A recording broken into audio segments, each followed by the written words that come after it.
مردم باید اداره امورات خودشون رو بر عهده بگیرن.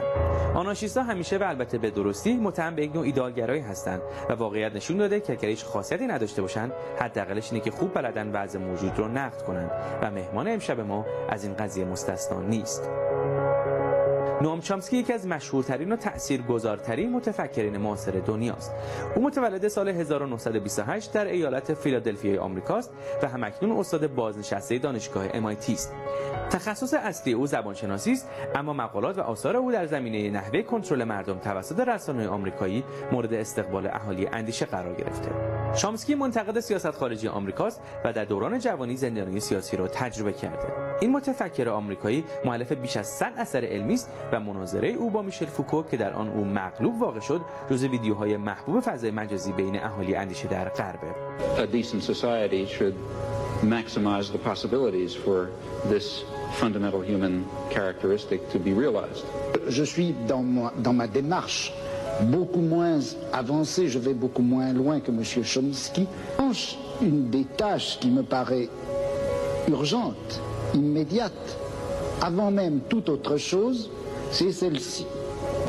On a l'habitude, du moins dans notre société européenne, de considérer que le pouvoir, il est localisé entre les mains du gouvernement et il s'exerce par un certain nombre d'institutions bien particulières qui sont l'administration, en France on appelle ça préfectorale, enfin je ne sais pas comment on dit ailleurs, l'administration, la police, l'armée. On sait que toutes ces institutions-là sont faites pour transmettre les ordres, les faire appliquer et punir les gens qui n'obéissent pas. Mais je crois que le pouvoir politique, il s'exerce encore, il s'exerce en outre, de plus, par l'intermédiaire d'un certain nombre d'institutions qui ont l'air comme ça de n'avoir rien de commun avec le pouvoir politique, qui ont l'air d'en être indépendantes et qui ne le sont pas. On sait bien que l'université, d'une façon générale, tout le système scolaire, qui en apparence est fait simplement pour distribuer le savoir, on sait que cet appareil scolaire est fait pour maintenir au pouvoir une certaine classe sociale et exclure des instruments du pouvoir toute une autre classe sociale. او امروز در سن 88 سالگی جلوی دوربین جیوگی قرار گرفته. مهمان امروز من نوام چامسکی است. خوش اومدید آقای چامسکی به برنامه جیوگی. فکر کنم این اولین باری باشه که شما دارید با مردم ایران رو در رو گفتگو میکنید. امیدوارم که علیرغم این فاصله ها و فضای مجازی و ترجمه ها گفتگوی خوبی رو با هم داشته باشیم. Very pleased to be able to do so. شما استاد زبانشناسی هستید و تبحر شما و تخصص شما زبانشناسی است. اما شما درباره مسائل دیگه از جمله سیاست خارجی صحبت میکنید. چه ربطی وجود داره بین زبانشناسی و سیاست خارجی؟ You mean what connection is there between my professional work in linguistics and speaking about foreign policy? None. Issues of foreign policy and political affairs generally are open to any informed person who wants to take the effort to understand them. It's not quantum physics. There's no experts. There are people who pretend to be experts, but in fact the material's open, available. One can research it, discover the sources, and enter directly into a political analysis and engagement. It's a task for every citizen and one that anyone can undertake at whatever level of complexity and intensity they choose. بعضی ممکنه این رو به حساب میان رشته‌ای بودن شما بذارن. اینکه شما یک استادی هستید که هم میان رشته‌ای فکر می‌کنید، هم می‌نویسید. آیا شما خودتون رو یک استاد میان رشته‌ای می‌دونید؟ آیا میان رشته‌ای بودن رو توصیه می‌کنید؟ You should investigate what the problems demand. If you're studying a technical problem of the history of Indo-European, there isn't much point in a multidisciplinary approach. If you're studying U.S.-Iran relations, there are many factors of all sorts that enter. What kind of approach you pick depends on the problem you're addressing. There's no general answer. Depends what you're looking at. ما یک مفهومی داریم در ایران که جدیداً مد شده و در واقع سیاست‌های دولت کنونی رو بعضیا منتسب میکنن به این مفهوم. در آکادمی غربی هم این مفهوم الان خیلی رواج پیدا کرده و اون نیولیبرالیسم هست. نیولیبرالیسم چیه؟ What is neoliberalism? Neoliberalism is an extreme form of worship of markets, deregulation, privatization, removal of state initiative, deregulation of finance, and so on. A set of views that came into operation, pushed by many economists, also very strongly supported by the corporate sector, began pretty much with the Reagan-Thatcher years, took off, it's expanded over the world. It's been extremely harmful almost everywhere. There's been resistance to it. In Latin America, which was one of the most obedient followers of the doctrine, was devastated. Just as Southern Africa was, Latin America began to respond, pulled out of it in the last 10 or 15 years, not completely, but significantly. In Europe, it's taken the form of imposing austerity conditions under recession, which is a recipe for disaster, as even the economists of the International Monetary Fund recognize, though not their political actors. They're different from their own economists. In the United States, it's led to about 30 years of essentially stagnation or even decline for the large majority of the population, the poorer part, along with extraordinary wealth for a tiny fraction of the population. Now, the claim that they're relying on markets is a total and complete fraud. They're relying extensively on powerful state intervention, but for the benefit of the wealthy and the powerful. And you can see that very clearly. So one of the leading phenomena of the neoliberal era is the vast increase in the scale of financial institutions. If you go back to the 1960s and the 1970s, banks were banks. You know, somebody deposited money in them, they lent them to someone else to start a business or buy a car or whatever. Beginning in the 1970s and taking off dramatically in the 1980s and later, they're barely banks anymore. They're huge financial institutions involved in speculation, complex financial instruments which deceive the public into undertaking highly risky and costly actions like subprime mortgages. Deregulation began in the early 80s. There were no financial crises before that. Legislation had constrained financial institutions. As soon as deregulation started, advocated by the economics profession, by the wealthy, and so on, you get one financial crisis after another, each one worse than the last. We may be heading into another one right now. Meanwhile, the financial institutions became almost half of total corporate profits in the United States. Huge phenomenon. Where are they getting their profit from? Well, actually, that was studied by the International Monetary Fund, technical paper. They studied the 6 largest U.S. banks, J.P. Morgan Chase, Citibank, the others. Turns out that almost all their profits come from the taxpayer. The mechanism is an implicit government guarantee that they will be rescued if they get in trouble. Now, that does lead to the bailouts, which people notice, but that's a small part of it. It means they get cheap credit, they can get easy access to money, they get incentives to carry out risky transactions which are profitable, but then when they collapse, they're bailed out. It amounts to a subsidy of maybe $80 billion a year, according to the business press, and it's the same throughout. So it's not that they're turning to the market; they're turning to a particular form of state capitalism designed for the benefit of the wealthy and the powerful and the corporate sector. That's neoliberalism. یکی از اهداف این برنامه دعوت به کوچیک کردن دولت بوده، اینکه ما باید اراده های خلاق رو ترویج بکنیم در جامعه. آیا مدلی وجود داره که ما بتونیم دولت رو کوچیک بکنیم اما در دام مدل های نیولیبرال نیفتیم؟ If the state, you can make the state small if there are no other predatory, destructive institutions, but there are. When you have private enterprise and capital concentration in the private sector, it's necessary to have the state simply to defend against their practices. So there's an image that's used by working groups in Brazil and elsewhere. It's called living in a cage. You're in a cage. There's a saber-toothed tiger outside. That's the corporate sector.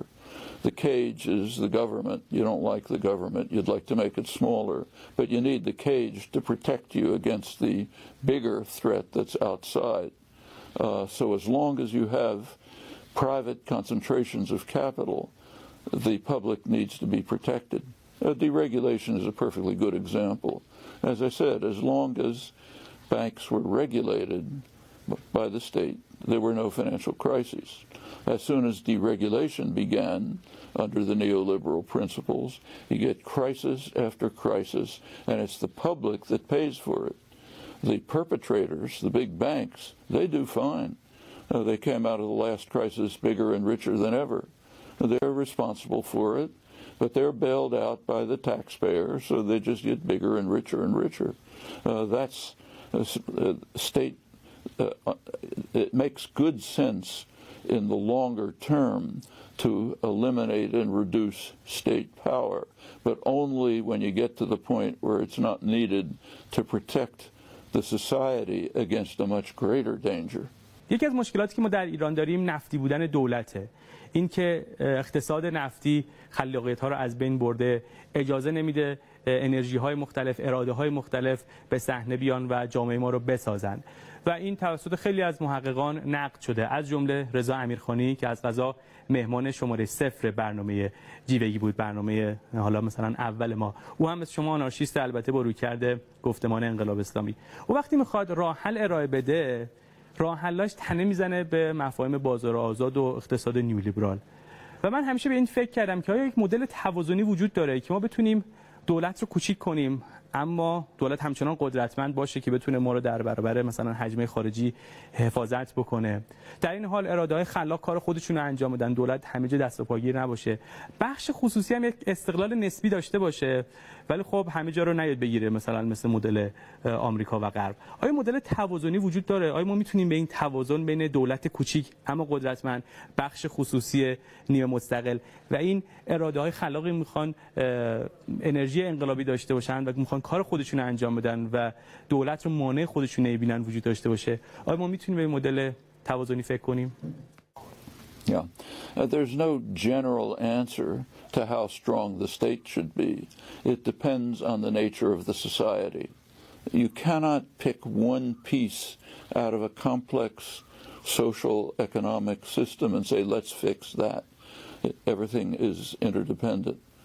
So if suppose that, say, the state in Iran, state control of Iran was weakened and the oil was put into the hands of international energy corporations, that would be much worse for Iran. خب بریم سراغ تخصص دوم شما، سیاست خارجی. آیا تفاوتی وجود داره بین سیاست خارجی بوش در نسبت با خاورمیانه و اوباما؟ آیا این دوتا با هم فرقی میکنن وقتی داریم درباره خاورمیانه صحبت میکنیم؟ Yeah, there's a change. I mean, Bush, it's more or less back to something more or less normal. The Bush administration went way out to an extreme of aggressiveness and violence. So the invasion of Iraq, for example, on completely manufactured pretexts was certainly the worst crime of this century and a major crime. I mean, the belief of the sort of what they called the neoconservatives who ran the Bush administration, Cheney and Rumsfeld, was they were simply going to make history. They were going to change the world by force and violence. They'd overthrow Iraq, they'd overthrow Iran, they'd overthrow Syria, they'd run the world by force, they'd be in charge. What they did was hit a fragile system with a sledgehammer and cause enormous damage. I mean, they killed hundreds of thousands of people, created millions of refugees, ignited a sectarian conflict which had not existed before and is now tearing the country apart, tearing the region apart. And that's happened over and over. Actually, Obama, too. So the attack on Libya was similar. There was a settlement in Libya at the time that NATO decided to attack. Actually, France was in the lead in that case. England followed. The United States followed. There could have been a peaceful settlement, which in fact was initiated by the African Union. And it could very well have worked. Instead, what they did is decided to become the Air Force of the rebels, smash the country, another sledgehammer hitting a complex society. Now the country is a total wreck in the hands of warring militias. It's been a center for the huge flow of arms and jihadis to the Middle East, to Africa. In fact, the worst terrorist atrocities in the world right now happen to be in Africa, most of it flowing out of the Libyan catastrophe. That's what happens when you take complex social systems, which of course you don't understand, and you simply smash them and hope that you're going to rule them. What you do is cause enormous damage. Now, Obama has moved back to a somewhat more restrained position, which I think is basically the right direction to pursue. Not enough. They have to turn to diplomacy, negotiations, dealing with the roots of conflict, not just hitting them with a hammer and hoping they'll go away. And in that way, some of these terrible problems in the Middle East may be able to be ameliorated. Actually, the whole region is in a horrible state, worse than it's been for a long time. But I think that there are good things that can come out. So take, say, ISIS, which is a total monstrosity. But one thing they've done is something that should be done.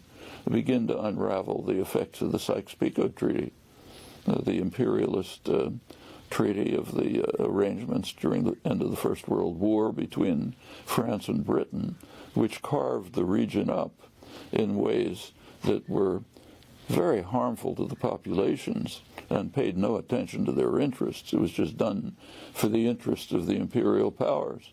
So, for example, Britain wanted the oil fields in the north of Iraq, so that was taken and put into Iraq, the area around Mosul and so on. Kuwait was established to prevent the new state of Iraq from having reasonable access to the sea, so it would be under British control. France did the same in Syria and Lebanon. It's wreckage, and that's now coming apart in very ugly ways, but maybe something good could come out of it. من کنجکاوم نظر شما رو درباره مذاکرات هسته‌ای ایران و غرب بدونم. نظر شما چیه؟ درباره مذاکرات چه فکری می‌کنید؟ They're better than nothing, and I'm glad that they took place. But and in fact, Europe is very satisfied with them and is establishing much closer relations with Iran. There are some real questions. For example, there have been, there would be very simple ways to deal with whatever threat Iranian nuclear weapons are supposed to pose, which is an interesting question in itself. There are ways to deal with it. The obvious way is to move to establish a nuclear weapons-free zone in the entire region. Now, that's strongly advocated by Iran. It's been strongly advocated by the Arab states. Practically the whole world is in favor of it. There's one reason why it doesn't take place. The U.S. won't allow it. Israel's opposed because it would mean inspection of their nuclear system, and the U.S. is blocking it. Obama just did again. There was just another meeting a couple of weeks ago, an international conference where, at the General Assembly, where there was strong support for it. The U.S. blocked it. And there have been, Turkey, Brazil, and Iran reached a pretty sensible arrangement. 2010 was blocked by the United States. The U.S. wants to control the situation, but that does raise a question. Why is the U.S. so concerned about the possibility that Iran might develop nuclear weapons? Actually, we know the answer. U.S. intelligence has explained the answer publicly to Congress. They're concerned that Iran's nuclear programs, whether or not they lead to nuclear weapons, might be a deterrent. And the U.S. and Israel will not tolerate a deterrent. They want to be free to use force and violence without deterrence. That's the actual issue. So yes, I'm glad that the deal went through partially. May still be blocked by Congress, but partially went through. It's better than nothing, but the reasons behind it are it's a very mixed story when you look into it. And the Republican Party is dedicated to undermining and destroying it. Every Republican candidate has said that if elected, they'll end it. Now, that won't end the deal. It'll isolate the United States. Presumably Europe and Iran will continue, but it'll exclude the United States, which is a big factor. They're taking moves step by step to undermine the arrangement. A couple of weeks ago, legislation was passed on waiver of visas, and they targeted Iran. So if a British or French businessman has gone to Iran, they're going to have difficulties getting into the United States. On the other hand, if they go to Saudi Arabia, there's no problems at all. And it's supposed to be an anti-terrorist move. There haven't been any terrorists from Iran. They're all coming from Saudi Arabia.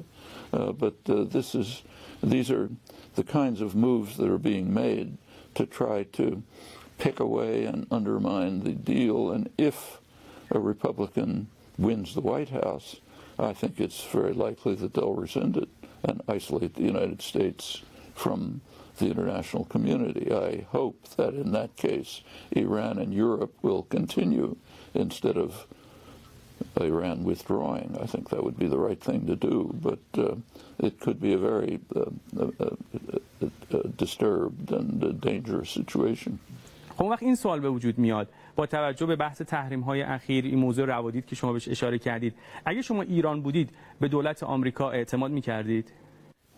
If I was a sane human being, I wouldn't trust any state in the world. You should never trust systems of power and domination. You don't trust states. And you look at what they're doing, why they're doing it, what the interests are, what the power systems are behind it, and you draw conclusions about the best way to respond, but not trust. خب به عنوان سوال ما قبل آخر میخوام درباره عربستان صحبت بکنیم. ما میدونیم که غرب و به طور خاص آمریکا برای مدت طولانی حامی عربستان بوده. چه چیزی این حمایت رو توجیه میکنه؟ Well, if you ask the question what justifies it is not the right question. Nothing justifies it. The question is what explains it. Well, what explains it is pretty straightforward. Back in the 1930s, it was understood that Saudi Arabia has extraordinary reserves of fossil fuels, and it is what they called one of the greatest material prizes in world history, as the State Department described it. During the Second World War, there was a kind of a mini-war going on between Britain and the United States as to who would control Saudi Arabia. The U.S. was, of course, far more powerful, so it won out. Ever since then, Saudi Arabia has been a prime close ally of the United States, both because of its enormous energy reserves and its geostrategic position. So that's an explanation. It's not a justification. نظر شما درباره این نظم جدیدی که در عربستان به قدرت رسیده چیه؟ چه اتفاقی داره اونجا میفته؟ My impression is that they're somewhat desperate. They're acting pretty irrationally. They're in serious trouble. They're in economic trouble for the first time in a long time. Their reserves are declining. There are big deficits. If they don't have a big surplus, they cannot buy off the population. They keep their population quiet, largely by giving them benefits. If you can't do that, the population may erupt. The war in Yemen is devastating for Yemen, and it's hopeless for Saudi Arabia. Saudi Arabia can bomb and destroy, but they're not going to win the war.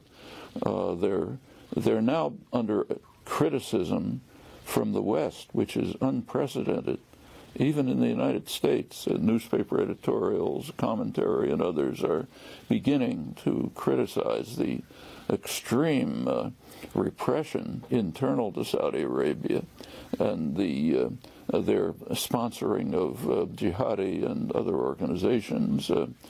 Commentators have pointed out accurately, the best commentators, that, quote Patrick Coburn, the Wahhabization of Sunni Islam is one of the most dangerous developments of the modern era through, first of all, plain funding of extremist groups, then building, Quranic schools, madrasas, radical clerics all over the world, radical mosques. It's had a terrible effect in much of the Sunni world, and that's now becoming recognized. And I think with all of these things happening, the Saudi leadership is kind of flailing. They're trying to find a way to deal with it and acting in, I think, pretty irrational ways. So is Iran. The murder of the cleric was a crime, of course, but the Iranian reaction was a bad mistake, as I think the government recognizes. They fell into a trap. That was the Saudi trap. Best not to fall into it. They're in trouble, and I think one reason why the West loves them is they're an enormous source of armament. The United States, Britain, and France are pouring arms into Saudi Arabia. Their arms industries are making huge profits. And as long as the Saudi economy continues to function, yes, there'll be support for them, but it is eroding. And I think the Saudi leadership is deeply concerned about that. خیلی ممنون آقای چامسکی. اگر پیامی برای مردم ایران و به خصوص جوان‌ها دارید خواهش می‌کنم بفرمایید. Be courageous, be hopeful, look forward to a better future. It'll be hard to achieve, but with dedicated, honest struggle, I think a lot of progress can be made and Iran can become one of the great civilizations of the world once again. اگر مردم ایران شما رو به ایران دعوت بکنن، دعوت اونها رو قبول میکنید؟ به ایران تشریف میارید؟ Oh, I'd very much like to come. It's hard for me to work out foreign travel. There's an enormous number of invitations and a limit on what I can do. But I'd love to be, I've been hoping to come for a long time. از شما تشکر میکنم که در این گفتگو با من همراه بودید و خیلی ممنون که دعوت جیوگی رو قبول کردید. خدا نگهدار. Thank you. خیلی ممنون که با یک جیوگی دیگه با ما همراه بودید. ای کاش میشد این مسابقه رو در رو انجام داد تا خاصیت چالشی جیوگی حفظ بشه. شاید هم میشد یه سری عکس آماده کرد بهشون نشون داد تا بگیم که منظور شما چیه، ولی خب به هر دلیلی این اتفاق نیفتاد. تا فردا شب که می‌خوایم بحث رو ادامه بدیم. فعلا خدا نگهدار.